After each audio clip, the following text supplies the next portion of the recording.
Hello, we are live. Thank you for joining me today, and welcome to my channel and the very first of my new gaming discussion podcast. I am Nerdy Neo. Many of you may know me around the YouTube spaces better as Brobafett, but we'll all get into the name change thing in a little bit. But since this is episode 0, it's going to be a little bit different than what you're going to come to expect from the episodes later on down the line. This can be more of a getting to know you or getting to know us, me and my co-hosts, who I hope they join me for as long as they want to. And I'll be going over what to expect in episode 1 going forward in just a moment. So first, I want to bring in my awesome co-host. My first one here is Ryan from Legion Games. Welcome. Thank you for joining me. Thank you. I appreciate it, man. It's going to be fun. It's most of the time I don't get to talk about video games at all. So it'll be a different kind of a discussion. So it'll be fun. Yeah, I follow a lot of channels that have games as one of their focuses, but I don't have a lot of channels that I follow that that's their only focus. And I just I just love talking about video games. So I want to start a podcast, and that's all we're gonna do is talk about games. Yes, it's gonna be awesome. Thanks, man. All right, and my other guest, many of you may know, Mark the Cyborg. Hello. Welcome. And thank you for joining me as well. And happy Canada Day. Oh, hell, is it July 1st? Oh, man. It is July 1st. It is July 1st, yeah. For us ignorant Americans, I have no idea what Canada Day even is. Would you quickly enlighten us? Day, basically. Our 4th of July. It's the 1st of July. Cool. Oh my God, these puppies are going to be going nuts tonight. I just realized that. Yeah. Oh, because of the fireworks? Yeah. Yeah. It's like, oh, cool, Canada. Yeah. I was like, oh, shit, Canada Day. So, we obviously... Oh, go ahead. It's a wonderful holiday. I generally have a lot of fun on Canada Day, but I'm an introvert now, so I hang out with puppies. Yeah, we have our Independence Day is on the 4th in a few days, which is also my birthday, which is pretty awesome. I wouldn't pick any other day in the year to have a birthday because I get fireworks all the time. So it's pretty dope. Yeah, you can pretty much guarantee that there's people going out and doing stuff too. And you never get the day off. You never have to plan a birthday party ever. Yeah, I don't have any plans yet this year, but I'm sure I'll figure something out. So awesome. First off, just want to say hi to the couple we got in chat. Hello, Jose Gonzalez. Thank you for joining me. And my fellow mod on your channel, Mark, Classy Vigilante. Thank you for joining. Good to see you. Jose was just on my stream. We were talking about the definition of real Final Fantasy. It's not an easy answer. It's a complex topic. I bet. Thank you, Classy Vigilante. Appreciate it. And another friend of mine from the Salty Nerd Podcast community, got Beard of Liberty. He's friends with me and JT and R2 the Icky. So appreciate you guys tuning in. Vegas. Because we were in Vegas in, what was it? Was that February? Was it, April? God. Yeah, when you guys were in the Salty Nerd studio. But last time I was in Vegas was where we hung out there, and it was pretty cool. I could go and find it because I super chatted you guys, and you guys all talked about me for a minute. So, but yeah, whatever. Yeah. All right. So, just to go over what to expect coming from episode 1 on the next episode. So, this is going to be a every other Saturday stream, starting at this time about 11:30. And how it's going to go is that for the first part, the 3 of us and one other thing I want to mention is starting with episode 1, I plan to have a guest host join us each week, and that'll be different each episode. And so for the first part of the episode, we're just going to be talking about what we've been playing lately, anything we want to talk about that game, whether it's good or bad, just whatever. And then we'll get into the meat and potatoes, I guess, of the podcast, which is going to be really fun discussion topics that I have a spreadsheet that I've been compiling for years. But at the end of the episode, I'll plug my Twitter and you guys can suggest topics for future episodes. Things like, what's the hardest game you've ever beaten or the most annoying boss, and just fun video game topics like that. So that about does it. So, all right. So to start off the getting to know you portion of this episode, so you guys can kind of get to know us if you don't already, I just want to talk about how we came up with our online names / personas. So, Ryan, how did you come up with Legion Talk, Legion Game? So it actually spawned off the fact that I actually wrestled at WWE NXT for a little while, and my wrestler's name was Legion. That's awesome. Yeah, it was kind of like an internship program. They were taking people with like very limited experience, and they would train you properly the way that they want you to be trained and stuff like that, because obviously they're kind of the industry leader. So yeah, I did that for a long time, and yeah, my character's name was Legion, and so I figured when just to kind of combine worlds, I was like, I'll just call it Legion Games, and then of course, yeah, that's how it came about. Nothing more simple than that. Cool. I did not know about your wrestling past. That's awesome. Yeah, it's been probably about 7 years, but it was a lot of fun. So all right. Cool. Well, if there is anyone who doesn't know Mark already and why he is a cyborg, Mark, why are you a cyborg? Well, I mean, I actually have the opposite story that Legion has, and I'll explain it because I've always said that the nickname Cyborg or the handle Cyborg, you can acquire one of two ways. You can be like a really badass MMA fighter, because I think there's both a male and a female cyborg in the UFC, and I'm not really a great martial artist these days, because I got my nickname the other way. I lost my right leg. So I actually have a robot leg when I am walking around and stuff. Nothing's really wrong with my wrist other than the fact that I strained my tendon on the back of my thumb by playing Final Fantasy 16 a little too hard after spending a month hauling fire extinguishers around work, because you have to, when you pick up a fire extinguisher, especially the 20-pound one, which it's not 20 pounds like the whole thing weighs 20 pounds, it's 20 pounds of fluid inside a big metal thing. Oh, okay. So, yeah, it's like a scuba tank. Those are really heavy. There was one time when I was trying to pull one of the 20-pound ones out of my car, and my wrist was at a bit of a weird angle, and it sort of hurt a little bit, but I didn't really think much of it. And then there's these cinematic clash moments in Final Fantasy 16 where you have to tap basically your attack button over and over again, which traditionally is X in the game, but I use control type B where attack is R1. And I do this thing when you have to tap R1 really fast as an Xbox controller or whatever, right bumper. I drum roll it. Like I just use my two fingers like this, but because of these little puppies that I have, there's two here actually. There's Jojo, and where's Rocky? Rocky's right. There's Rocky. Anyways, just lifted up like, what is going on? Oh, he's totally asleep. He's back asleep already. But because I had my wrist at kind of a weird angle, it was sort of like this. It was the other side, obviously, but my wrist was like that. Like, I think they hear your dog in my headphones, but or JoJo does. And then X-Ray Girl streaming too. JoJo. Yeah, I was gonna say, is that X-Ray Girl in the back streaming something else right now? She's playing Starship Troopers Extermination. Even though I'm still yet to get her to watch Starship Troopers with me. Oh, I've watched that movie in so long. I need to watch that again. Man, great movie. Oh yeah, I mean, she's probably completely oblivious to why they keep saying, "Would you like to know more?" It's like, is that in the game? Yes. I've not played the game yet, but that's one of my favorite movies ever. Like I really love Paul Verhoeven though. Like he did RoboCop, Total Recall, Starship Troopers. Like he did a lot of my favorite movies of my youth. That's a great slate of movies. Yeah. So I wouldn't say that your tendon thing is anything to be ashamed of. I've gotten sore playing Wii Sports before, so you know. Well, that makes more sense, man. I was playing like a console game on a controller.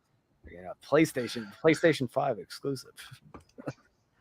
So, I almost went on without talking about myself. So, So, as I said earlier, a lot of you in the YouTube community may know me better as Brobofett. That came about because in college, me and all my buddies were big fans of How I Met Your Mother, and because Barney has bro this and bro that. He's got bro names for everything. We all got dubbed bro names because I was the big Star Wars guy. I got dubbed Brobofett, which I used from early 2010s for everything. But prior to that, when I created my gamer tag in 2006, it's Neo21 is my gamer tag, because I'll give you one guess of what my favorite movie of all time is. Gonna go with The Matrix. Yeah, which JT and I just had a stream about on Monday where we talked about Matrix for like an hour, and that was a lot of fun. So if you like The Matrix as well, go check out After the Weekend. And I talked with JT about The Matrix for like an hour. And Neo21, the 21 came from my basketball number in high school, so I just stuck with that. And so I combined them to make Neo21 as my gamer tag.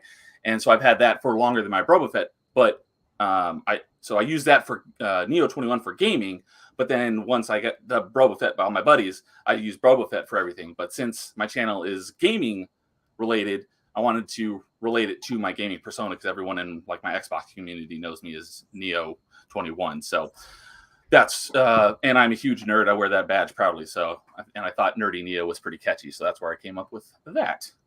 All right, nice. So, all right. So next thing on the docket is I got a couple of different like terms for this. You guys will have to let me know if you have a better term for this. The first thing I came up with was gaming lineage, but maybe call it your console family tree or something like that. Basically, like from the beginning of when you were a gamer, like what was the path of consoles you owned? So like I became a gamer when my grandparents got me a Super Nintendo for Christmas in the early 90s. So I was a Nintendo kid. I had Super Nintendo, N64, GameCube, Wii.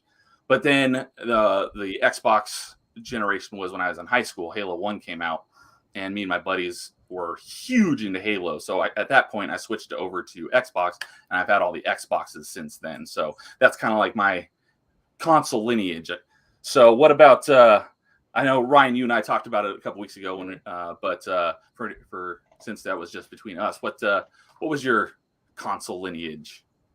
So my parents bought me basically NES. That was the first one that we ever had. And then of course after that went to the Nintendo 64. I had a buddy who, you know, had a Genesis. And so, you know, and then of course he had like a PlayStation 1. So between the two of us, we had like, you know, we could game on pretty much anything back and forth. And then of course didn't get another gaming console until I actually bought myself an Xbox, because I wanted to play Knights of the Old Republic. And that's the only reason I bought that. I didn't really know anything about Halo at the time. I mean, you know, I really enjoy Halo now, but no, it was strictly for Knights of the Old Republic. And then of course, was that where you were in the military? That was right before the military. Then once I joined the military, I bought a PlayStation 2. And then of course, then when I got out, I bought a PlayStation 3, got a Wii. You know, so it's kind of progressed since then, but mostly I just I play PlayStation now, to be honest. Okay. I do have a Switch and a PlayStation 4. Don't have a 5. Don't really have a need to play it, because I pretty much play everything on my computer in front of me. That's higher resolution. So Based. Okay. Yeah, I jumped ahead a little bit because that was going to be one of the other questions is like, what's your preferred console? So mine is Xbox. Sounds like yours is PlayStation or PC, and I'm pretty sure I know what Mark's answer to that one's going to be is PC. And It'll be PC, but hold on, I'll switch my camera over because Minfilia is being hot. It's okay. Keep talking. Okay. So, I'm pretty. So Mark, you're probably the most knowledgeable gamer I know. Did you just own pretty much like everything since the beginning of gaming? No, not at all. So my parents wouldn't let me have a game console at all when I was like a really little kid, because the original Nintendo came out, I think, the year that I was born, like the NES. Okay, I think NES was 85, I think. Well, I was 1984, so I was a year old when it came out.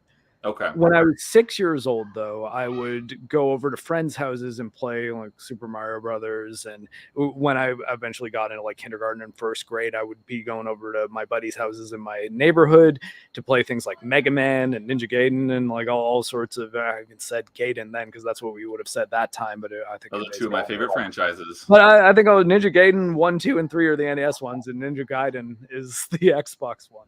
But in my head, I don't know why, but I get told I pronounce Mario weird too, but whatever. Yeah.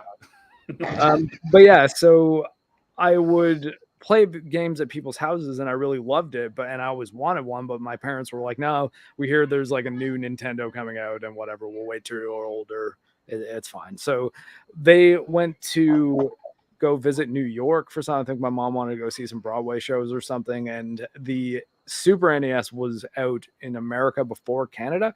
So they brought me one home, and I played the living hell out of the first 3 games I had, which were Super Mario World. Me too. That was the first game I ever owned. Final Fight and Super Ghouls and Ghosts. Super Ghouls and Ghosts is to this day the most difficult game I've ever played in my life. It's very, very hard. It took me a very long time to finish it, and I don't think I can ever do it again. So like that's the one thing people will be like, "Yo, you should stream that." I'll be like, "No chance. I'll want to stop streaming forever. It'll take me like 80 hours." It's only like 8-year-old kids have that kind of time. When it's like and I'm not talking like, oh, you can't spend 80 hours in a game. I'm like, you guys don't get it. Super Ghouls and Ghosts is like an hour-long game, maybe. But if you're like, elite.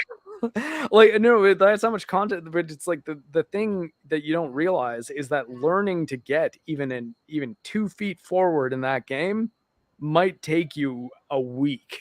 So it'll take you a long time to even figure out what the enemy patterns are. And so there's plenty of shit flying at you. You have all sorts of different builds that you can get with like the power-ups and what your weapons end up being. And it's effectively one hit and you're dead, though you can get armor. And then basically it's, if you guys have ever played Maximo on PS2, that's probably like the closest example, because that was kind of seen as a spiritual successor to it in a way, where you have armor on, and then when you get hit, your armor cracks off, and then you're a dude with heart boxers, like you have boxer shorts with heart prints all over it. And that was kind of like the original like Super Ghouls and Ghosts thing, where it's like, yeah, he has the armor, but then once you're naked, you have to fight enemies and not get hit at all until you can find an armor power up. Then you get to level 1 armor, and eventually you get the gold armor, which I think can stack 3 hits or something. I don't know. It's a very, very difficult game, but I do recommend playing it because it will humble you. And then, but anyway, I guess so. Going on with the lineage though, then 2 years later, in 1994, my parents got their first PC. I remember wanting so badly to get Doom, the shareware version of Doom that cost $5 and were sold at like every gas station. But my dad was like, don't get it until we actually have the PC. The day we got the PC, I walked over, I got Doom, brought it home and played the living hell out of Doom. Then went back and played Wolfenstein. Played PC games all through kind of my youth while I was also playing Super Nintendo stuff. Eventually got a PlayStation in like 1996, maybe 1997. Never had an N64 or a Saturn, so I just played PlayStation during that era. Then once I had a Dreamcast. Oh, I also got a Sega Genesis towards the end of that era too, and remember selling that to buy some PS2 games, with one of them, or PS1 games, sorry, with one of them being Tobal #1 that came with the demo for Final Fantasy VII. And I remember selling my Genesis and a bunch of games for that. But yeah, and then I had a Dreamcast, had a PS2, and then during PS2's launch, I worked at EB Games. I was 15, and I was just like a seasonal intern, or not intern, but you know, I worked there for the Christmas season, and that was the time that PS2 launched. So they had the seasonals come in a little bit early that year, and I remember saving up and buying myself an Xbox when it launched. And I pretty much had every console since then. I skipped the Wii. Just because I was like, there wasn't really anything on the Wii that I really wanted to play. And that seemed like the kind of console that was more fun to go over to other people's houses and play anyways. Yeah. And then I kind of stopped playing PC games around high school, I guess. Like Diablo 2 and Quake 3 were kind of the last PC games I was playing regularly. Then I pretty much stuck to consoles until about 2015, and then built myself a newer gaming PC, and have kind of been primarily a PC player ever since. And even though I have the console, so I've just played Final Fantasy 16, which is a PS5 exclusive. And one of the things I liked least about it is I don't think the PS5 runs that game very well. And currently you have no option to run it on anything better. So sort of the same problem as Tears of the Kingdom, but it doesn't have the excuse of like, yeah, well, we made this like masterpiece on a 7-year-old Android tablet. Okay. Like, come on. So like, Nintendo gets a little bit of a pass there. PlayStation though, especially they got Digital Foundry saying that Final Fantasy 16 was one of the most polished releases they've seen in a while. I'm like, what game did you play?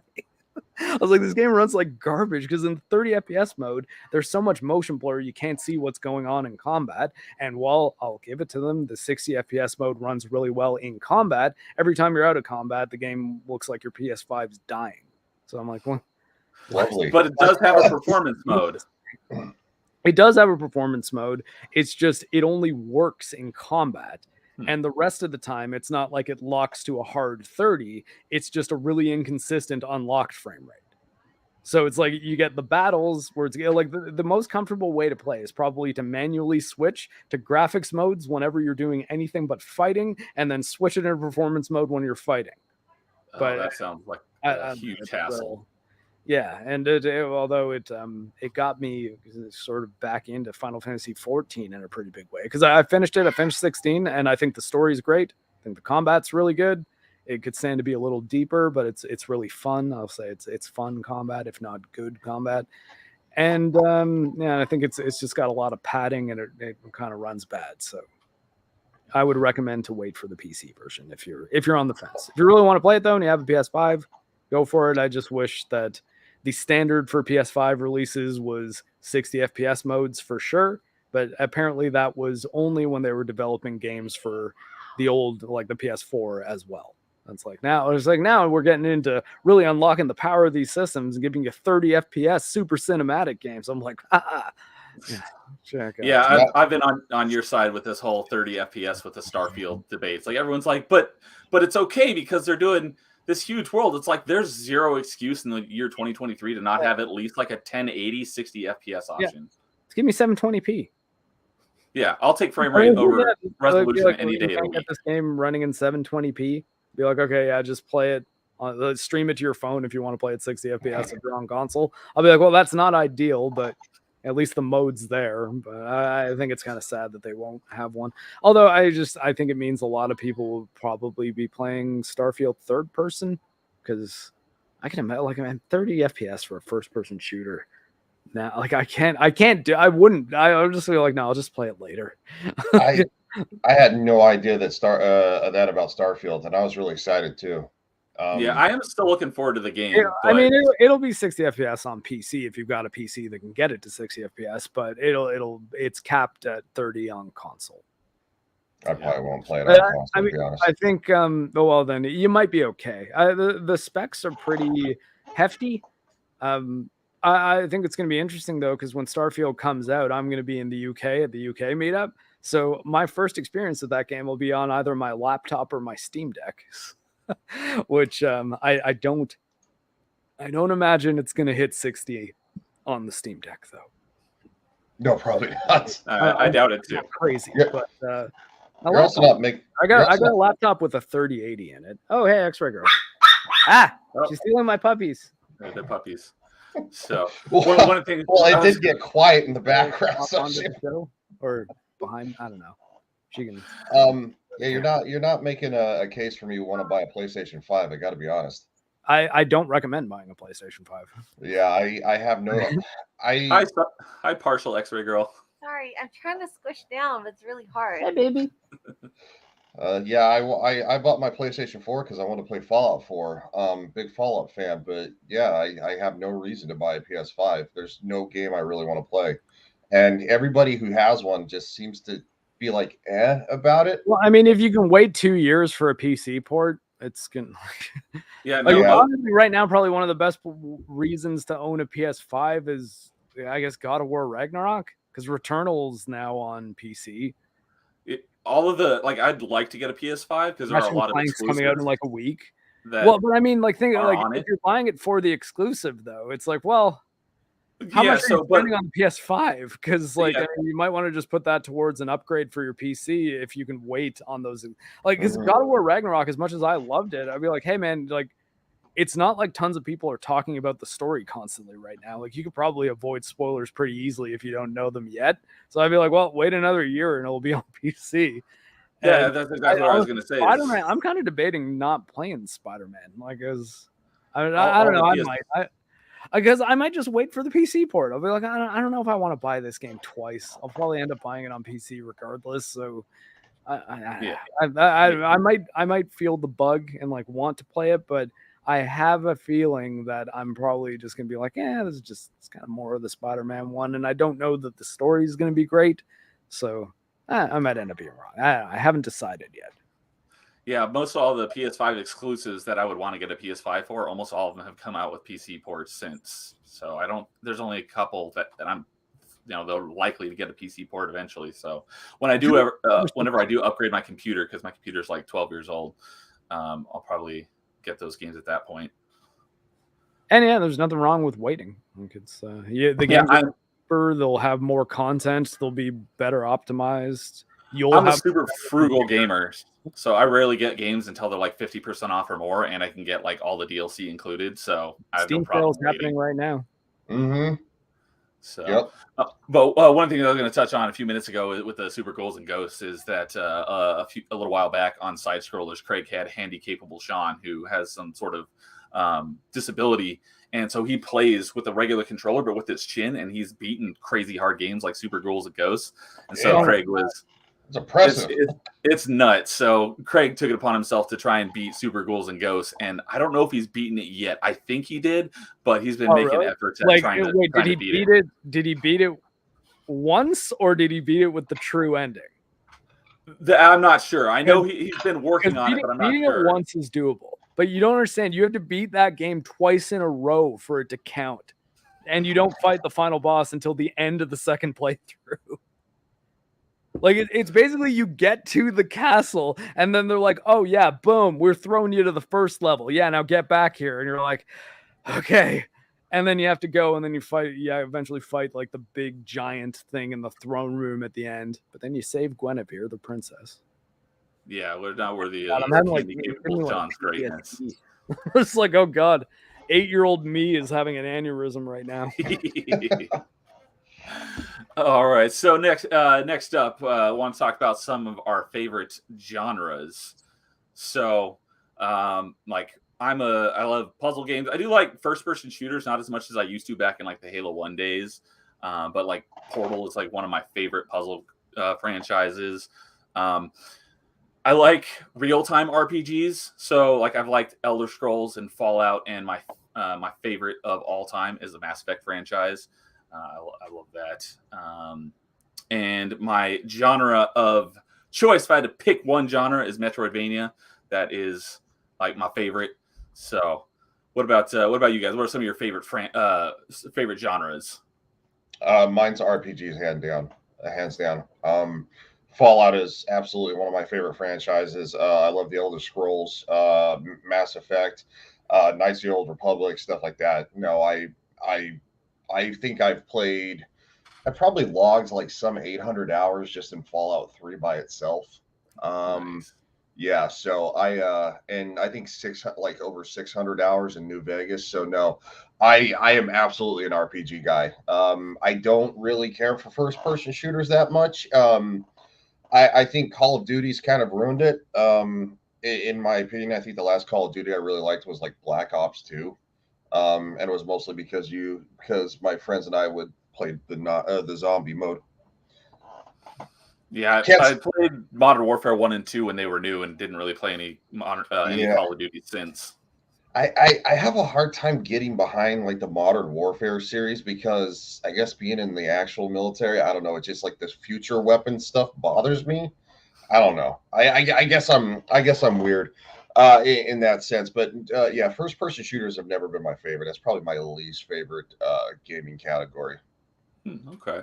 Now, do you have a preference towards real-time RPGs versus like turn-based? Because like I like real-time combat. I prefer real-time, but I have played turn-based. It doesn't bother me. But yeah, I would say I prefer real-time more. Yeah, that's why I like Bethesda and BioWare. Yeah, no, I have a mutual friend that I stream with, and this one guy, he's a big Fallout fan, but he says that the Bethesda ones aren't real Fallout. Do you consider Knights of the Old Republic real time? It's more kind of a turn-based because you get a hit, they get a hit, and it's so I call it pseudo turn-based. yeah. I would argue that it actually is turn-based because you can actually pause at any time during Knights of the Republic and issue your commands, and you can see 3 commands ahead at all times. So it's presented as if it's real time, but realistically, those are 3 commands that you're inputting, and it will default to just your standard attack if you don't give it a command on that turn. Yep. A game I'd recommend checking out though, if you like Knights of the Republic, is Baldur's Gate 3, which is coming out on August 6th on PC, and although you can buy it now because it's early access, but the 1.0 is launching August 6th on PC and September 6th on PS5.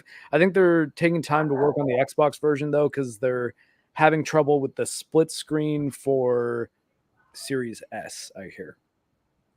Now that the Baldur's Gate franchise AOFI actually might be on my channel talking about Final Fantasy 16 sometime soon. And I found that out on his podcast. So to credit him, he's another Canadian YouTuber. So that Baldur's Gate takes place in the D&D franchise, right? Is that right?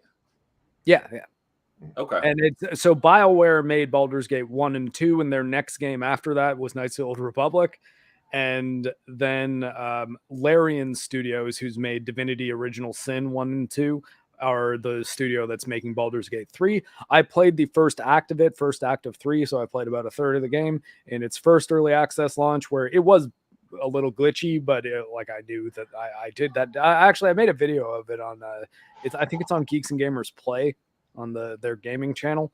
Right now, it's not on the main channel. You can get it through. There's a playlist on my channel that's Mark's Geeks and Gamers video, or if you search Mark the Cyborg Baldur's Gate 3, that video will probably come up. And I was really impressed with it because it's a little bit more turn-based in feel than Knights of the Old Republic, but it's got a very similar style to like even just the presentation. Like it's a very BioWare style presentation where it goes to third angle camera, and you can zoom in and kind of make it more of a third person camera if you want. Although I think playing it sort of from a Diablos type overhead view is ideal, but it's definitely one I recommend checking out. It was pretty cool. I'm looking forward to playing it. Yeah, no, I've heard good things about it. I'll have to check it out. They are on Steam too. So the first ones, 1 and 2. 1 and 2 are a much different proposition. Like they're from the mid 90s, so they're like pixel. No, that's perfectly fine. I'm a massive kind of nostalgia guy. It doesn't bother me one bit. I know a lot of people are like, oh, you go back and like watch stuff from your childhood or like play games from your childhood and they don't hold up. I don't believe that at all.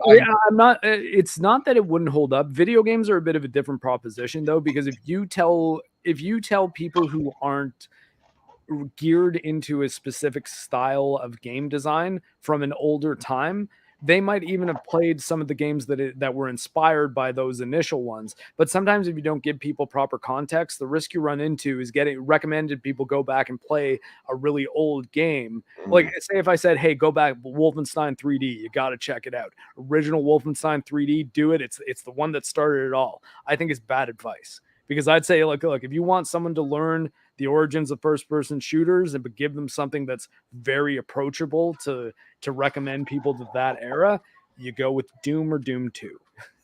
Because Doom and Doom 2 are really polished experiences that are infinitely fun to play for anybody, no matter what the era is. Whereas Baldur's Gate 1 and 2, especially if you're like, hey, I don't really like turn-based combat all that much, I think you're probably going to play for like about an hour and be like, yeah, I don't like this style of game. And then you might skip 3. Whereas if you like Knights of the Old Republic and go in thinking, yeah, this is going to be kind of a Knights of the Old Republic, Dragon Age 1 kind of deal, then you'll be on the right frequency that when you play it, you might then go back to 1 and 2 and have a better understanding of what type of game you're seeing the origins of, as opposed to jumping right into the origins and then just being like, yeah, this whole stream of history is just not for me.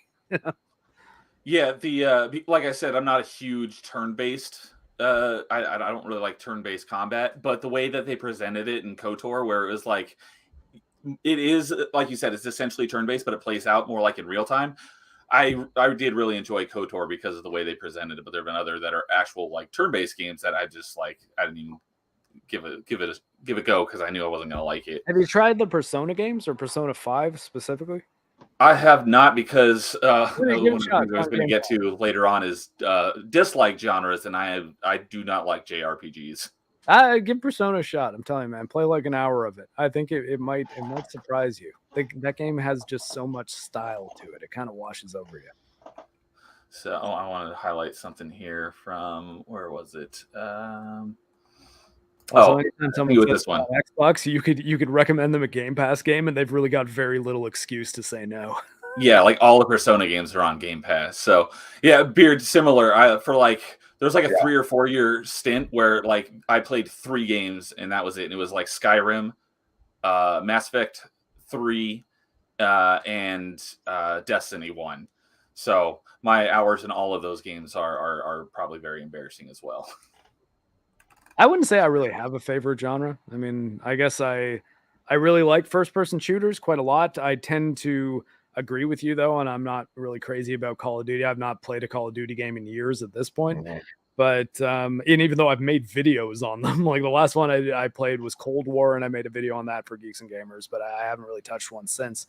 But I love like old school shooters like Quake and Doom, and Bolt Gun's a good one that just came out. That's a Warhammer 40K shooter, and they're not really the same style of game as the mass market first person shooter kind of like Call of Duty. Like, hey, look at these super pretty graphics and these ultra realistic looking guns kind of deal. And I mean, then but it's a very wide genre that has a lot of different subgenres, because then you could move over to something like Counter-Strike or Valorant that is Call of Duty's competitive angle, or with it being multiplayer focused, but it's a couple shots and you're dead, one life per round based team sports essentially, which is kind of a different thing as well. I really like Souls games. I have a tattoo that's like Dark Souls and Bloodborne there. It's kind of a weird angle. I have to hold it at here, but yeah.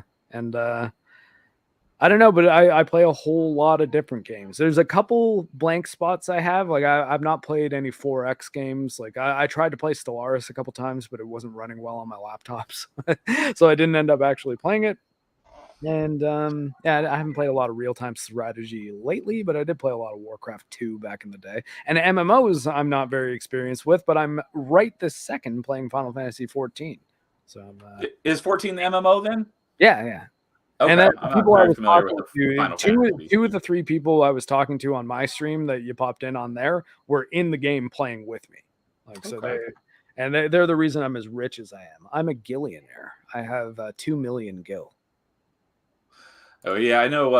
Level y- 52 you're- character, that should not be possible. Yeah, know Mr. X you're- was he was Cash. He is CACH, which I Okay. can't help but kind of want to pronounce as CAC. Yeah, because there's no E at the end. Yeah, but it's pretty sure it's Cash though, is how we say it. Okay. Yeah, I know you're kind of a fan of the boomer shooter and the resurgence that we've had, like with Bolt Gun and Proteus. I think you really like that Yeah, one, right? Proteus was really good. Proteus and Bolt Gun actually like feel kind of similar to each other, but Dusk is another really great one I recommend. One of the first the video that kind of put my channel on the map at all was one I made on a game called Project Warlock, because It's a Gundam retweeted it, and that's when I went from having like 20 subscribers to 500. Which, Oh, nice. like it's not like, hey, that didn't get me to monetization level, but it's like, oh, wait, now there's actually people who have seen my videos.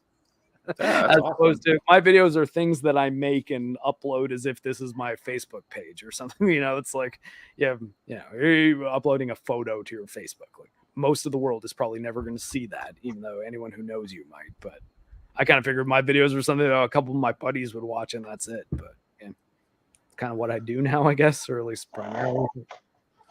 Cool. Yeah, obviously I said earlier, first person shooters are kind of like one of my least favorites, but there is a catch to it. I really like ones that are historically based. So like I like Battlefield 1. I like the Medal of Honor, that series when it first came out.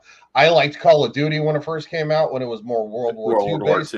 Yeah, so and we were talking about behind the scenes that Hell Let Loose is based off historical World War II battles. That's a really fun game. But modern Call of Duty is kind of the bane of my existence. I don't like it. Well, it's Um, like it's Michael Bay first person. Yeah. Which I mean, like I guess the reason I try not to shit on it too hard is I know it has its audience, and I know that there are people. Oh yeah. I think that Michael Bay every so often will make a good movie. I do think there is a possibility of good content in the Call of Duty series, and every so often it happens. With sometimes those being the ones that get overlooked the most. Like I actually think Infinite Warfare, which is probably the furthest from what you would like from it, is probably the best Battlestar Galactica game we're ever gonna get. It's just they called it Call of Duty Infinite Warfare by mistake. I mean, because that's the thing. It's like you've got to understand this is it's not a World War II shooter at all. This is a Battlestar Galactica game. It's a sci-fi shooter where the most lovable sidekick in the game is like K2SO essentially, because it's the AI robot dude has the best heart and personality, and you're fighting against Jon Snow.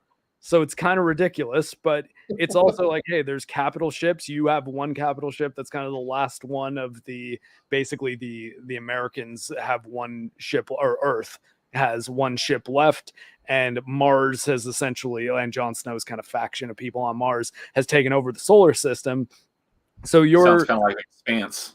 And it's a lot like Battlestar Galactica, because Battlestar Galactica was the last Battlestar. The Battlestar called Galactica is the title of that show. The Battlestar is this type. I don't know anything about BSG, so okay. So a Battlestar, like basically the apocalypse happens in the first episode, and humanity is like on Noah's Ark, that is this warship where there's like a commander and like a couple of ace pilots and stuff. Battlestar Galactica is good stuff, and Infinite Warfare is just a Call of Duty campaign that takes you through a Battlestar Galactica type story where you do have like options of side missions and stuff, and you can go and fly to other conflicts and pick them. I was like, there's actually like kind of a fair amount to this, but I think because the multiplayer kind of sucked compared to the previous one, people were like, oh, that was the Call of Duty game that sucked. And it was also the year that Battlefield 1 came out. So it was a year that I would argue was a very good Battlefield game, a very good Call of Duty campaign. And it was also the year that we got Titanfall 2. And I think that that's the thing, because ultimately you'd be like, hey, was Titanfall 2 better than Call of Duty Infinite Warfare? Absolutely yes. But I still think Infinite Warfare is one of the best Call of Duty games. So I think I have to agree with Beard here. I think you might have convinced me to play that. That actually sounds. You made a couple sales. Yeah, I mean, don't get it on a Steam sale or buy it on CD. Yeah, no, that I try to always get something on a sale. But I literally just bought. I just literally just bought The Witcher, the very first game, and the second game for like both of them for like $5 combined, because like the first one was like $199. It was like 85% off. I'm like, I'm gonna buy that. Witcher 1 and 2 go on sale pretty deep. Yeah, I got Witcher 2 through Games with Gold, and I got Witcher 3 Game of the Year edition with all the DLC for like $10 on sale. Well, I never get through the first Witcher. I always started and I'm like, oh man, I feel like this is not going to be a very good experience. I've heard that about the first one. It's got to be better than. The thing when people were saying that, like, oh yeah, they're going to update The Witcher for modern audiences, and people were like, oh well, it's going to go like super into like rewrite territory. And I'm like, guys, no, I think they mean it's just not going to play like shit. Like modern audiences like games that play well too. It's like it's not. Yeah, that's a good point. Modern audiences like is a bad. I wasn't sure if you're talking about the first game or you're talking about the show. Because that's I would think the same thing. Because I don't even care about the show at this point. That's the reason that last night. It was actually a pretty good system because I was playing Final Fantasy 14 on my Steam Deck, chipping away at these post first campaign patches, because basically I'm doing the interim stuff between the first campaign of the game and the second main campaign of the game, but there's like filler that they did, I guess, to try to sell people the expansion when it was first coming out. Be like, hey, look at these cool things going on in the story. I was chipping away at that, and she would just tap my shoulder every time Henry Cavill was doing cool shit. It was actually a pretty solid way to watch that show, because I'm like, okay, so I don't even have she tapped you like 3 times out of 5 episodes. Well, I mean, no, we only watched one episode and she tapped. Oh. So, I mean, I saw that first fight at the beginning. I was like, yeah, that was actually shot pretty well. Lots of gore, good. And then that courtyard battle that I'd seen on YouTube anyways. So I was like, I mean, like he's still giving it his all. And honestly, I'm willing. This is a theory. I'm basing this on nothing. I think he might have had like a second unit director guy that he was like, can we pull this guy in to do my fights? Because the whole rest of the episodes look really shitty. And then all of a sudden you've got these like crazy fisheye lens track shot with these like well choreographed one shot fight scenes. I'm just like, this is a different director. Oh no, I feel you on that one. That's why I decided to kind of got inspired to go back and play the games. I'm like, because I kind of want something that's going to be halfway decent. Yeah, I'm actually literally going to be doing a live stream with the Jed, the Hollywood Scholar, at 4:30, and we're going to be doing our review of The Witcher because we did a watch party, a bunch of us. 5 episodes. This is the longest 5 hours of my life. But yeah, no, so I want to go back and like replay the Witcher games because get the taste out of your mouth. Yeah, get the bad taste out of my mouth. And speaking of where is it? Classy Vigilante said a little scared about the remake. I feel you on that one, man. I'm kind of crossing my fingers that the Knights of the Old Republic remake is dead in the water. Me too. Yeah, that one I had no faith in. I think the Witcher remake is going to be really good. I think I don't think they're going to make it for modern audiences. I mean, I do, but and then like I mean, the horny stuff is the thing, people, because apparently you can collect cards of the women that Geralt sleeps with in that game. I think that will probably be removed, but also they know what the unicorn scene in Witcher 3 did for them, man. And like, I mean, did you guys play Cyberpunk? Like, CD Projekt is not afraid to put sex in their games. Like, that's a ridiculous assertion. Like, yeah. I really don't see them totally cheaping out on that and like trying to cover up all the ladies, because I think they're like, no. We understand that horny sells. Okay. Well, they might just try to present it in a way that doesn't piss off the game journalists, but that's a problem that I think every studio is dancing with right now. So like, I don't know. I think ultimately it's probably going to be a much I should clarify, the reason that I think that I have as much faith in it as I do is they hired a third-party studio to develop it. And the reason that is good news is because that third-party studio is made up of a lot of the people who made the original game. So they left, that's great, moved on to other things, and they have their own studio. They're like, hey, we could use some startup capital. It'll be like, hey, why don't you just do a new version of your game for CD Projekt? We'll pay you, and like you can keep your independence. So you're not owned by us. We're just contracting you to remake a game that you worked on when you worked here. And I'm like, that I don't think they would do that if they were just planning to like dump out. I see that I'm trying to not swear. I feel you. I'm on enough streams where Witcher 3 DLC with the Witcher 1 story and call it a day, because I think they probably could have just got a small team to do that and like maybe hired some modders and stuff to throw it together. Whereas they're like, no, we want you to think about this and do it right. Think that, hey, if you were making this game with a big budget and less restrictions and more freedom to actually do the things that you needed to do, which can be a bad thing because I think bloat is a big problem in AAA development. But in the context of, you got to remember, the first Witcher game was like a behind the Iron Curtain developed like Soviet game that, well, I mean, granted, it was after the Soviet Union fell. It wasn't that far back, but it was like they were a team of Eastern European indie devs that were throwing something together and they hoped for the best. So like it is, there was definitely a lot of things that they had to do for time and budget. And I think that it'll be cool to let those guys make the game that they probably wanted to make through the lens of like Witcher 3 exists, right? So if you can make it kind of play like Witcher 3, to tell the story of Witcher 1, but in a way that modern audiences and that the people who played Witcher 3 and loved it, which, I mean, there's a lot of those people. So it's a good market to go for, I think. And I think they've got a chance of doing a really good job. Granted, I could be wrong. So I'm not saying, I'm telling you, I'm not betting my house on it. I'm just saying that I think that they seem to be saying all of the correct things. Whereas for Knights of the Old Republic, everything I heard about that was really making it seem like it's probably only going to be Knights of the Old Republic in name, and the fact that your character is going to be named Revan. Yeah. They're probably going to be calling it Revan from like the first scene. When the remake got put on ice, I was like, that's probably a good thing. Yeah. Well, when they said they were going to bring back the voice actor who portrayed Bastila to record lines, I was like, you don't need to record the lines. There's literally thousands of hours of dialogue in that game. I'm Mhm. like, I already see where this is going because you're not doing like a remaster like you should. Just update the combat and stuff like that and make it look better. You're doing whenever they say remake, I would literally go, you know what? I'm probably not going to play it, or even when it comes to television and movies, it's like, oh, not going to watch it. Yeah, and so, remaster would just make the graphics better. You don't need to yep, change anything else. no, When you do a remake and start putting your own stuff, your own spin on it, it's like, okay, I'm probably not going to be interested. Telling you, man, with Baldur's Gate 3 wrapping up, they should just get Larian on it. Larian will make a remake of Knights of the Old Republic that will actually feel like Knights of the Old Republic. I would I would probably actually be okay if like even Obsidian like did the remake for it too, because they were a bunch Doing of good old stuff. BioWare developers that when they did New Vegas. when they well, not just New Vegas, but when they did Knights of the the Republic. Sith Lords. Yeah, the Sith Lords, which I know a lot of Oh, people KOTOR 2.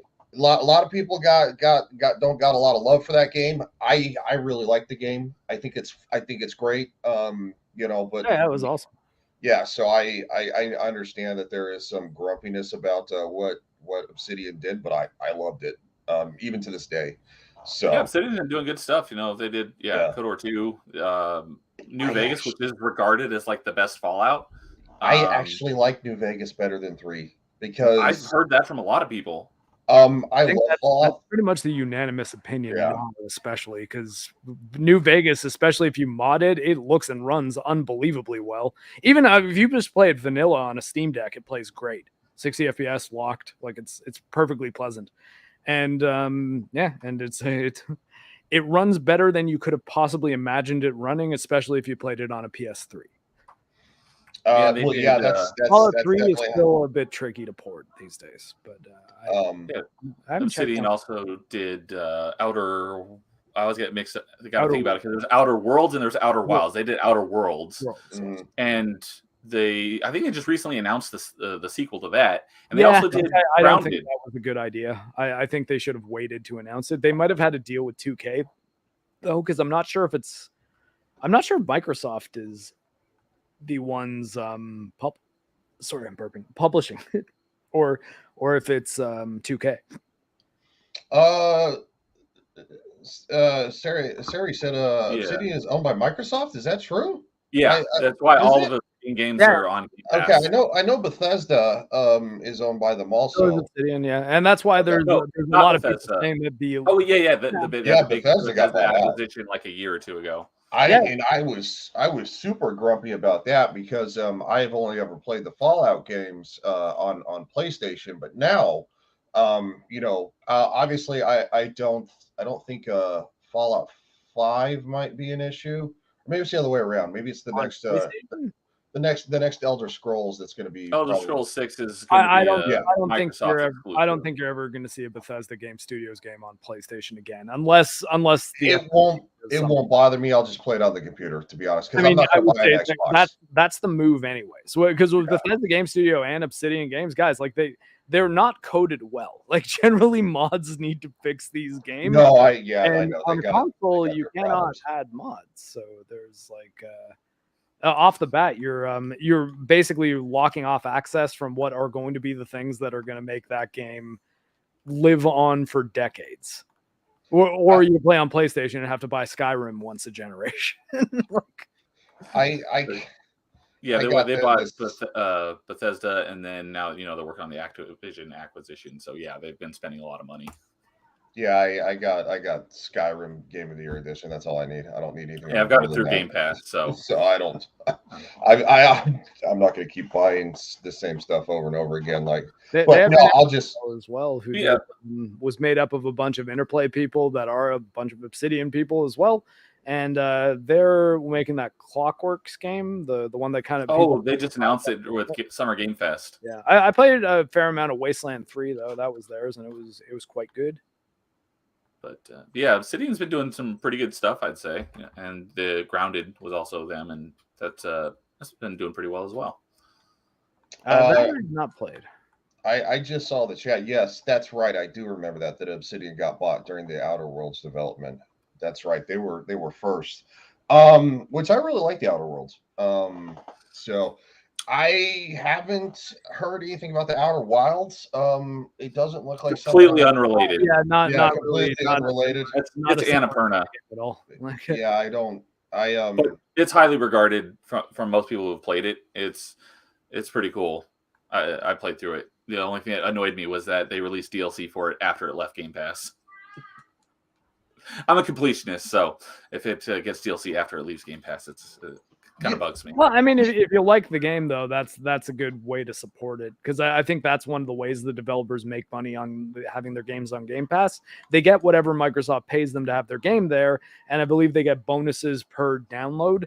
And the other thing is it's incentive that if people like the game, they'll get the DLC, and then they pay that company directly. So I would recommend exercising that practice if you ever play a game on Game Pass and really like the game and want to say thank you to the devs, even if there's like a shitty microtransaction thing, throw them a bucket too. Mm-hmm. Yeah, I've bought a few Game Pass games, even though they're still on Game Pass, because for that very reason. I do like that you can play Game Pass on the PC.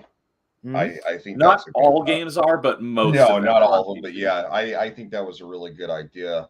Obviously, PlayStation kind of got on board with that too, because they have an app where you download it and you can play PlayStation games on the PC also. So yeah, theirs is just through streaming, from what I've heard. Yeah, it's streaming though. Game Pass, you can download them if you want. And play them you either. can download my That game. is a big difference. Like, because streaming, you can stream pretty much any console or PC to your phone right now. But yeah, it's running it natively on Game Pass on PC is the cool thing.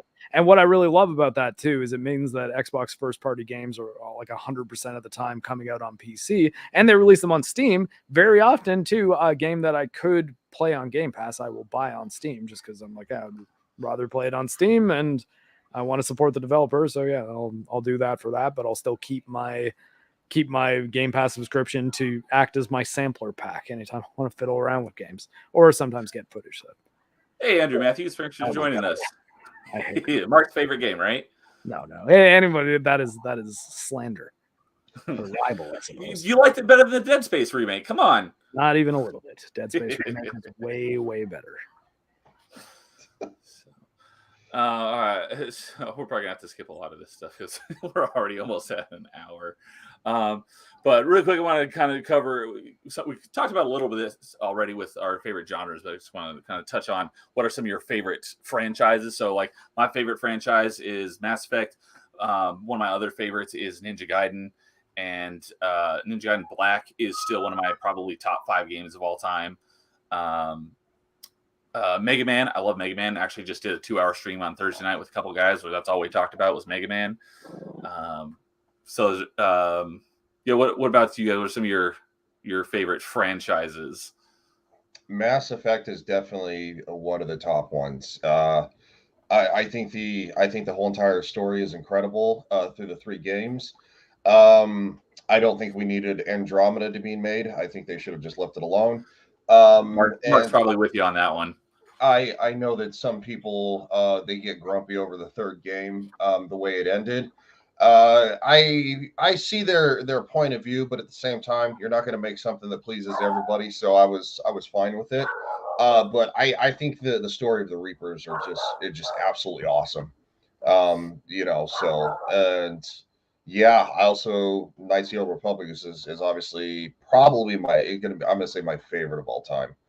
I'm just that much. I'm a huge Star Wars fan, and that was an incredible Star Wars game. It won like 144 awards when it came out, so and it was completely well deserved. And I still play it to this day. So yeah.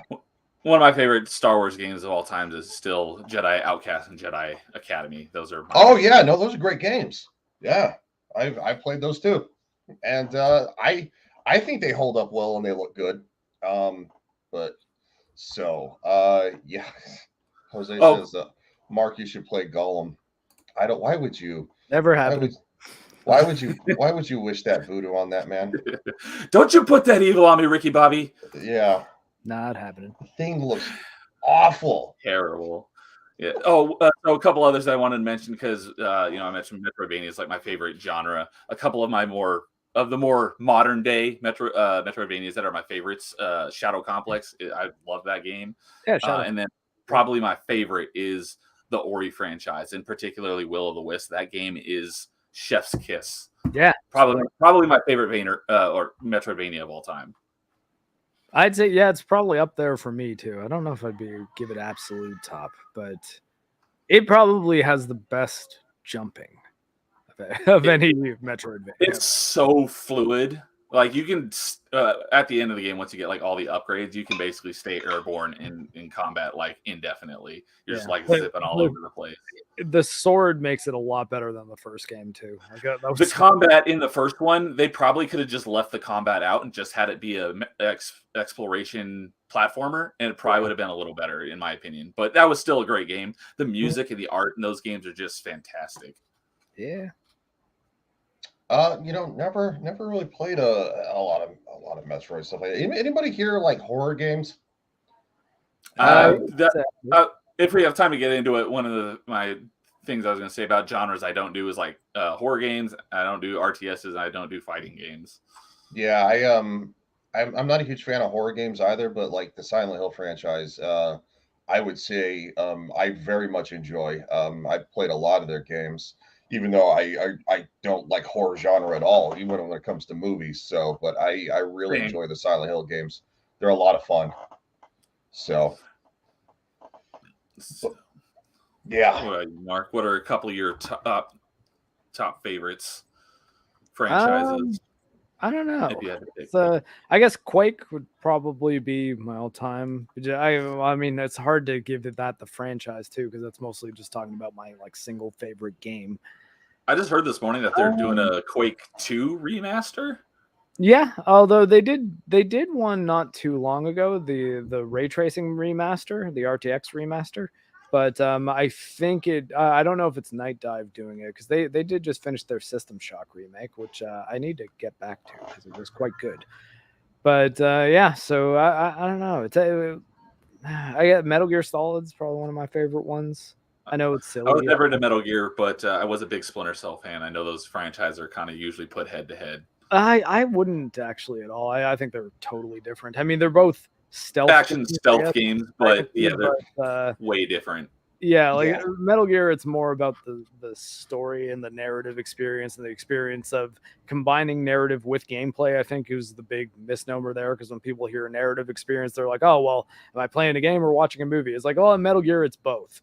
Some games, they kind of lean into the movie part too hard. You're right. But yeah, I think I just heard someone talk about the other day about how many hours of cutscenes are in each game of the Metal Gear franchise. It's like a lot. Yeah. And but at the same time, you gotta also take into account that, like, well, on what level are you engaging in this game? Because I think if you're a person who plays the Metal Gear games and you are paying attention to the story and trying to remember which characters are which, and who needs to or who's betrayed who, and who's appeared in previous games, or who might be important in future games. If you're paying attention to all that stuff, there's quite a good experience there, and it generally ties into the gameplay quite well. But there are people who are just, they go through the game, they fight the bosses, and then cutscenes come up and they skip it. So there's that argument too, that it's like, well, is the game good if it's only story? And I would say maybe, but it might not be a game really. Whereas I think Metal Gear is always still a game. Yeah. That basically, if you're talking about like story only games, it's like most of the Telltale games, which a lot of them do have really good stories, but it's not much of a game. It's more of like a playable movie. Yeah, it's kind of like an interactive people say movie. Like, oh, well, like the Metal Gear games, that's all cutscenes. I'm like, well, I mean, you're kind of telling on yourself that you haven't played one. Or haven't played one recently, and you just remember playing one a long time ago, and you remembered a lot of cutscenes, and that you were bored during them. I can't tell you the last time I played a Metal Gear game. The only Metal Gear game I've played is Rising Revengeance, which is because I like hack and slash games. back in the Yeah, 90s. Dust Infinity just released his video on that. I was watching it just before this. He asked me what I thought of it. I was like, crap, I got to watch the whole thing again. But Yeah, it's he an hour tweeted long. me and sent me the link. I just haven't had a chance to watch it yet. Yeah, it's an hour long, but it's been really good so far. I'm about 20 minutes in. I'll probably watch that later today. But sorry, Ryan, what were you going to say? No, I was just saying I haven't played one probably since the late 90s, to be honest, probably Metal Gear Solid 2. I thought they were a lot of fun. I think I think they were kind of unique. I don't like stealth games. But I think that one was a lot of fun in the way it did it, for the most part, because there's some stealth games that they're literally I don't know, they're almost unbearable to play. What's the one I'm trying to think of that I didn't really like? It's the one where you're in like France or something. What is that? Saboteur? No, I don't think it is. I'll have to look it up. Gosh darn it. But anyway, it's kind of got a weird art style to it. It's almost like it's kind of like been painted or something like that. Gosh darn it, I can't think. It sounds like you're talking about Saboteur, because Saboteur starts out in black and white, and as you liberate areas, you get color back. Does that? Okay, maybe that is it. That one Was it World War II France? I think it was more like Renaissance France. Okay, because the Saboteur was World War II France, so maybe we're talking about something different. I think they sound like they're similar games though. So maybe they came out around the same style, or I'm around the same time, and they're kind of like similar styles. But no, I liked my Metal Gear Solid 2. I thought that was fun. Of course, it's a very iconic game. Of course, kind of lost my train of thought. Been talking about a lot of stuff. Yeah, but no, yeah, that's I like going back and playing old, kind of like older games and stuff like that. I think it's fun to play, like some of the PlayStation 2 games that from the past. Like I don't know if anybody's played like Way of the Samurai. I really like those games. They're a lot of fun. Assassin's Creed. I wanted to play Assassin's Creed. Yeah, I thought the Assassin's Creed games are fun. Prince of Persia games I really like. Despite all the hate it's been getting, the new one they announced, The Lost Crown, I really like the look of it, and it is a Metroidvania, so that definitely piqued my interest. Yeah, so I even like the Prince of Persia movie. Most people didn't. That's I like Gemma Arterton. Yes, if you were thinking about what he's talking about, that was Assassin's Creed Unity was in France. I know it wasn't Assassin's. That was in 2014, I believe. I'm gonna have to look it up. Gosh darn it. I'm sure I would have liked the Metal Gear franchise, but other than the original Metal Gear being on NES, which I didn't start gaming until Super Nintendo, and then Metal Gear Solid was has basically been a PlayStation franchise. I never owned a PlayStation, but if I did, I probably would have been a big fan of the Metal Gear Solid franchise. Yeah, I played all the Metal Gear Solid 1 and 2 at my friend's house because he had the PlayStation. We mostly went to my house if we wanted to play GoldenEye 007, and 3 or 4 of us just shoot the crap out of each other. That was good old days. GoldenEye was so much fun. I'll tell you what, I have my thoughts on GoldenEye. What did are you they? play it back in the day, or did you play it recently? No, I played it back in the day. I didn't think it was good then. I loved GoldenEye, but Perfect Dark, which was basically the spiritual successor, was like my favorite game of all time for like many years, and it didn't get the recognition it deserved. I just think the N64 was not a platform for first-person shooters. Because that's the thing. Like, I was playing Quake 2 at the time that GoldenEye came out. And I would go over to a friend's house, and they'd be like, oh, man, best first-person shooter ever right here. I'd sit down and be like, guys, this game sucks. Like, what are you talking about? And they'd be like, look at how many options you have in the multiplayer. I'd be like, well, I mean, the multiplayer suite's kind of cool. I guess the design's good. Yeah, sure. I mean, the mission design's kind of neat, how you have the different objectives as you raise the difficulty. I think that's kind of cool. but like this game runs like sheer hell and it looks like shit and controls like crap. So I don't know why you guys think this is as good as you say it is. For someone coming from a PC platform to a console, that definitely makes a lot of sense. Yeah, and Yeah, like, I didn't. but like the thing is, I could never get them to just like come over to my house and play Quake 2. Like I'm just like, guys, like just hop on this for a minute. They'd be like, oh, playing it with a keyboard and a mouse, screw that. Game should be played with a controller. I'm just like, oh my god, guys, like I didn't play as not very many popular computer now. games when I was younger. Yeah, I So played a few, but not a lot. yeah, I One of my favorite ones that's still well regarded from back in the day was Star Wars TIE Fighter. That was a great game. I'd love to see a remaster of that. I know Squadrons was kind of similar. Squadrons is pretty good. Like the story sucks, but the actual flight is great if you play it in VR. I would not recommend. I remember your video about playing it in VR. It was like, yeah, really it's a VR game. They just I think they just released it and said like, oh well, I mean it plays okay. Like sure, we can make money on this. So, like it's a VR game though, because I think that it's very much based around looking around as you're flying. So if you can't, you have to like click the right stick, then look around, then click it back to fly. It's like I don't know. It's I think it's a VR game primarily, but it's a good one. Definitely sounds like much better in VR. So you made Mr. X here almost do a spit take. Yeah, no, like I mean, I'm sorry guys, I don't like GoldenEye very much. I no, think it's To each their own. there's a well-designed game there. It's just especially like if within the context of the time it came out, I'm just like I can't say that this was a great first-person shooter because I was playing the great first-person shooters that were out at that time, and I'm like, guys, it's an approximation of this genre on a console that is not really designed to play this type of game. And I would not say that that is still the case where some PC gamers might, if they want to be really like hardline about no, mouse keyboard only. No, I think what you need is 2 sticks. If you want to play a first-person shooter on a controller, that's the requirement. Anything before 2 sticks didn't work. I'm sorry. The 64 controller was funky. It was very weird with the 3 prongs, but I blew some Even the people's Dreamcast minds. controller. I played Quake 3 on Dreamcast, and I did not like that either. I never played really played any Dreamcast. To be I honest, played I did play Crazy the Taxi Sega a couple Saturn. times. It still didn't have 2 sticks though. That's the big Yeah. Yeah. But I do agree. Yeah, I play with 2. I play with a controller when I play on my computer because I mean I've played many games with a mouse and keyboard, but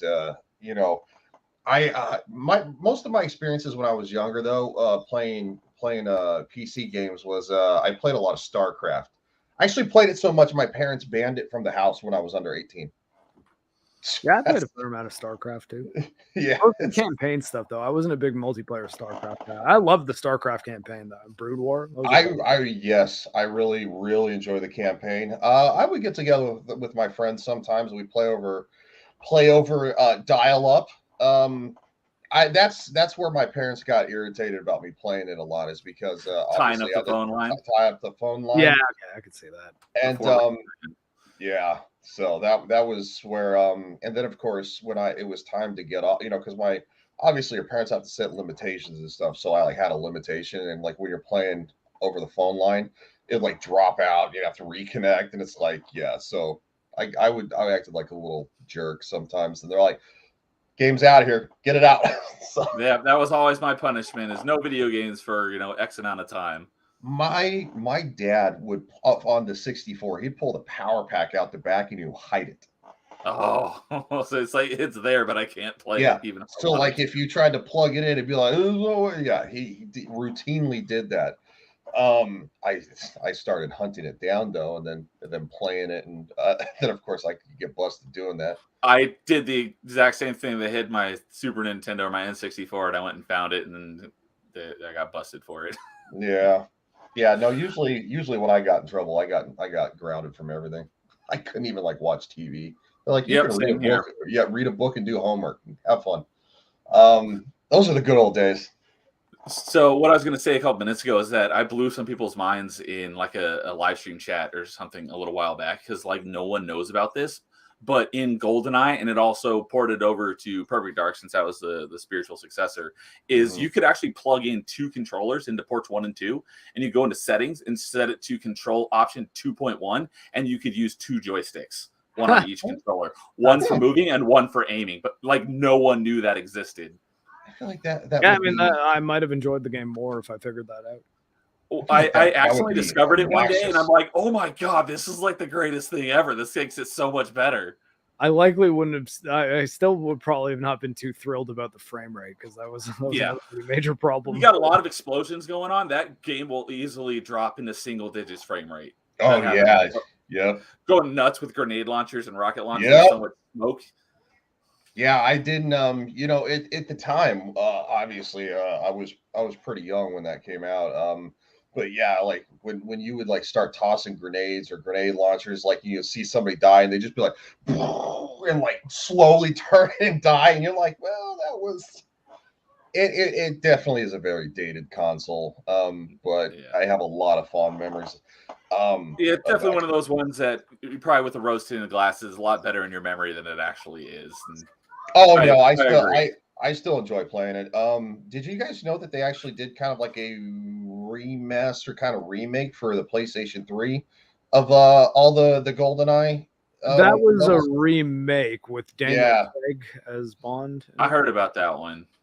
Yeah, it was basically a Call of Duty mod.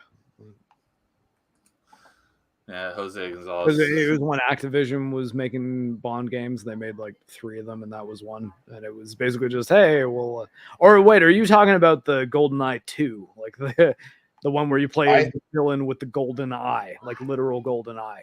No, it's Rogue literally Agent or something like that. I forgot what it's called, but it's literally like a PlayStation like remake of GoldenEye. Yeah, they I don't know if it's the I- same one, but they did that on Wii as well. I played Yeah, it, there's but one it on wasn't Wii. I as good. can't remember what it's called for the life of me. I think it's just called GoldenEye. It's the one with Daniel Craig, though, right? Like that's the distinction. Is it with Daniel? I haven't I played think it so so. long. You're It's why it was probably so right. weird because they had the Bond license, but they only had the license for the new Bond movies. But they could use anything from Bond. They just couldn't use Pierce Brosnan's face. So they made it Daniel Craig. You know, it's been so long since I played it that to be honest, that wouldn't shock me. But it was I remember it being pretty faithful to the original, so it was interesting. So yeah, Jose Gonzalez here talking about only got to play on weekends. Then the Game Boy Advance got the backlight, which was the Game Boy Advance SP. Yeah, that was a game changer. That was probably like one of my favorite handhelds was the GBA SP. Yeah, it was one of my favorites too. I know some people. I've heard some grumblings about it lately, just because of like the size and having big hands. But I always had big hands. I never had a problem with that. I really like the SP. So. Oh yeah, no, I'm like 6'4", so I got giant hands, Big like hands. alien hands. I'm a small So- person. So let's try to get through a couple of these real quick since we're kind of getting low on time here. So kind of combine this into one is your favorite game, if you could only pick one game, and console. So like my favorite game of all time is still Mass Effect 3, despite the ending. I love that game, and I still regularly play the multiplayer like every couple weeks with one of my buddies. We play it very, very often. I love that game, and I haven't yet gotten back to playing the Legendary Collection that came out last year, but I'm definitely looking forward to that. And if I had to pick a single console, probably the Xbox 360. Memories. I'm gonna have to go with Knights of the Old Republic. Absolutely my favorite game of all time. I still love it to this day. And I would probably have to say probably the Nintendo 64 because I have a lot of really fond memories with that. I remember being a kid and how much I really wanted to play Super Mario 64. I was a huge Mario fan, obviously because I played the NES and stuff. Played a lot of Mario, played a lot of Legend of Zelda. So when Super Mario 64 came out, I was just like stoked. And that's I never owned it, but I played it over at friend's house because I Super Mario World was my first game I ever owned because it came with my Super Nintendo that I got for Christmas. But I've never really been a huge Mario fan. Mm-hmm. No, I very much like the 60. It's I know it's probably a hot take with some people, even in the chat. But I think it's the 64's best console of all time. It's more probably the PlayStation 2, honestly. But for me, it's the 64. I did love What's your favorite? Not the necessarily what's the best. PlayStation 2 was a close second. I'll say that. I have a lot of really fond memories with the PlayStation 2, playing like Silent Hill 2 and stuff like that. So that's what I got. Mark, can you narrow it down to a single game or platform? I mean, like I'd say Quake's probably my single favorite game, like the original Quake. But the favorite console, I don't know. I have trouble with the question, I guess, because it's like, well, are we just saying like console generation library or the actual machine itself, or because I mean, ultimately it's like, if you're like, what platform could you play on if you could pick one machine to have as your only machine? I think you'd be insane to pick anything other than PC, because that's the thing that you can emulate like most of the other consoles that have ever existed. Oh yeah, no, So it's like, Yeah. well, so ultimately that would be my answer. But PC is that a cop-out answer? notwithstanding. It's like, well, with a PC, I can play any game that's ever been made for PC as well as any game that's ever been made for any console up until the Switch. So, Yep. I mean, Yeah, if you had to actually pick know. an actual console, though. well, but even then, like, is backwards compatibility factored in? Because then I think it would be almost redundant to say Xbox 360 instead of saying Xbox Series, because I was gonna mention that because the Series X is you can play a lot of original Xbox games, a lot of Xbox 360, all of Xbox Ones that don't require peripherals, and then of course, And like, I Series mean, X. just Probably the best I'll for backwards clarify. I compatibility. understand that this is me being sort of autism brained, but like at the same time, I'm like, well, but at the same time, if the question's framed as, okay, you're getting on a plane, you know that it's going to crash on a deserted island, and this is going to be the thing that you have to kill time with, and I'd be like, okay, well then ideally I would pick the thing that has the most flexible backwards compatibility and is the most amount of machines in one. Because like if I have access to just the entire library, or is it like you can pick 5 games? Because it's like, well, I'm picking 5 games, Probably they all have to be on the same. So like you know what I mean? It's like I find the framing of this question is often very difficult for my brain to figure out how to answer accurately. that's a good point. Okay, If I was gonna narrow it down, probably like what game or console had your favorite library of games, I guess, or yeah. I don't know, because I think it would be really hard for me to even narrow that down. I guess because it's been so long since I've thought of things in the context of console generations, really. Like, I mean, console generations are more something that I see as a nuisance that sometimes results in games that just aren't really developed very well because they're either trying to impress too hard too soon on new hardware, or they're dumbing themselves down so that it's they're on or impressing on new hardware, or if it's old hardware, it's like this game's kind of spinning its wheels and it probably could end up being a lot better or looking a lot better, running a lot nicer, but it can't because it's stuck on this system. So because like being on PC, like there a lot of the best games I've played in the last few years were from the Xbox 360, PS3. But the thing is, I'm playing them now on a modern PC, so things like the way those games ran or optimizations issues which they had aren't really an issue now. So if I play a game from that era now on a modern machine, is that still the same game that it was then? So should I say the PS3 era because a bunch of the games I like are from that era? It's like, well, no, because you don't really like those versions. So it's you know what I mean. It's why I find that kind of question just sort of difficult for my brain to answer with any utility. Otherwise, I'm essentially pulling a rabbit out of my hat. Like I could, Yeah, I can make an argument for almost any console I've ever owned being one of the best consoles I've ever owned. Yeah, I fair enough. could definitely get behind that, because if I had to pick like game library, I'd probably pick the PlayStation 2 because it had the most games on it that I probably played the hell out of. And even after I bought an Xbox for Knights of the Old Republic when I went to went to the army, I immediately was shipped over to Germany right after I completed my basic training in AIT. And I played Knights of the Old Republic on the PC, so it's that's all I played at that time was PlayStation 2 and PC. I did everything on those things. So I think now if I had to pick, I would say that my computer is my favorite thing because of Steam. I can literally play anything and everything that I want. So yeah, I get where you're coming from. Yeah, and I mean, I think Jose said in chat there's a Steam Deck for me, and like I think if you maybe narrow it down to one specific device, and it's like, hey, you can take this device and everything that you have associated with it out the door, and we're crash landing on this island. Steam Deck is absolutely the one I would take, like 100%. If I can't take like a full blown desktop, like I said, you have to have something that is a console, like can be considered a console product, absolutely, because most of my Steam library runs on there just fine.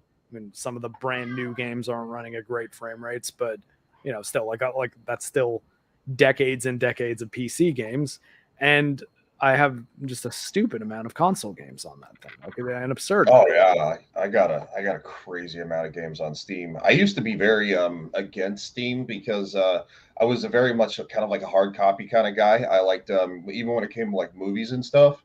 I'm still kind of that way with movies a little bit, but no, I really absolutely I love the Steam, because you can get games all the way from late 1980s all the way up to now. So, yeah.